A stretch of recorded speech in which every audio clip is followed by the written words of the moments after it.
So we're here at BTME 2022, kind of midway through day two. I'm joined by Jim, Steve and Gordon, and we're going to just have a quick chat about these two guys' new roles and how the show's gone. So we'll start off with you, Gordon. First off, 150 years coming up for St Andrews, and you've got a little matter of the Open this year coming up. Yeah, well, the good news is that I'm not involved in it, or only through BIGGA is my involvement, so I'll be able to go along and enjoy it as a spectator as part of the BIGGA team. But you've had a big part in how St Andrews has been shaped over the last few years, certainly. Haven't you? Yeah, and just very slightly involved in the lead up to this one before I retired. But yeah, it was great fun over the 18 years I was in charge there. So you're now officially in a new role in terms of BIGGA. Do you want to tell us a bit about that? Well, the president's role is relatively new on its own, so I see my part as just being along, meeting the members, seeing if everything's going okay, how they're happy with things, if there's anything they want us to look into or improve on their behalf, and just support the board and the staff at BIGGA House as best I can.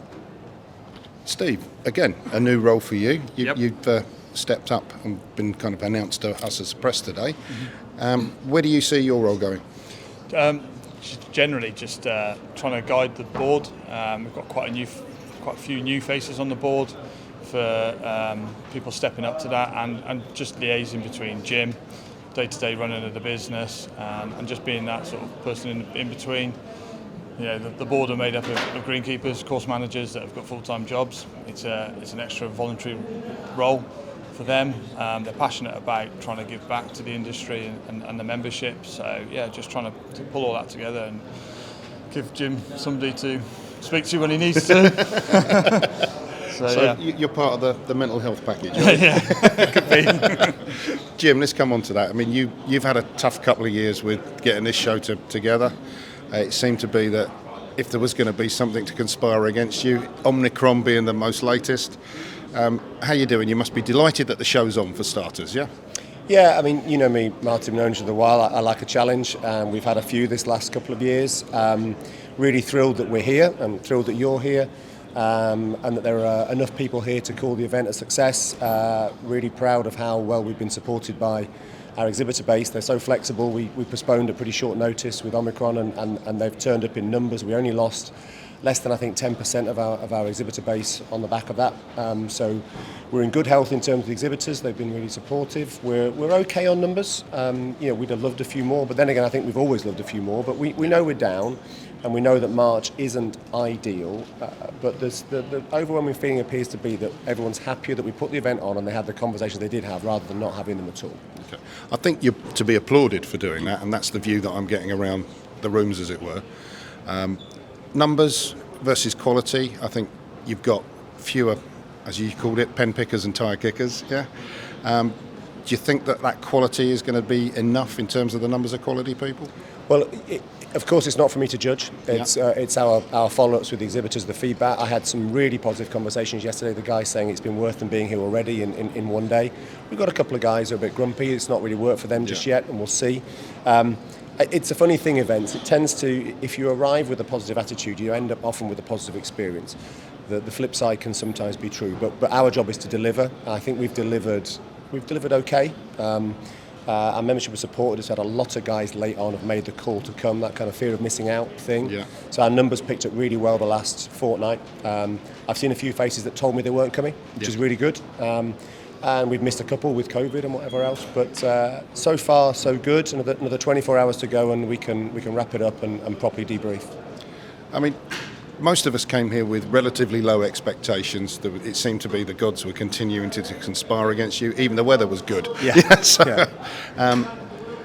think you get some goodwill from that. But we're back to January in 2023? Yeah, absolutely. Plan A is January. It's our regular dates. We know it works well for our membership. We know it works well for our exhibitor base. We know it works well for everything, hotels, the works. March was definitely Plan B. Plan C was no event at all, and all of our research told us that people wanted to try and give Plan B a go. We're keen on Plan A, and it gives us a shorter time to plan. Ordinarily by now, end of March, we'd probably have 3/4 of the show sold, and we haven't sold the spaces yet, so we've got a challenge. But the team are up for it. I've got a sort of new and reshaped team of staff who are full of energy. We're going to really rip it up and start again, have a real good look at it, and then come back stronger in 2023. Cool. I'll just finish up with you two guys, if I may. Gordon, have you had a chance to look around the show much? Yeah, I've been around the show yesterday afternoon and this morning, and I'm going to people that I used to deal with in my work, and asking how they're getting on, and most of them have been pretty happy. The numbers are down, but it's to let them spend more time with their customers when they come on the stand. So yeah, it's been a pretty positive experience for most of them. And Steve, I mean, the Continue to Learn program's always a solid foundation for the event. Has that been delivering, do you think? Yeah, I think so. Slightly different way of presenting it this year with the new 3-day sort of conferences.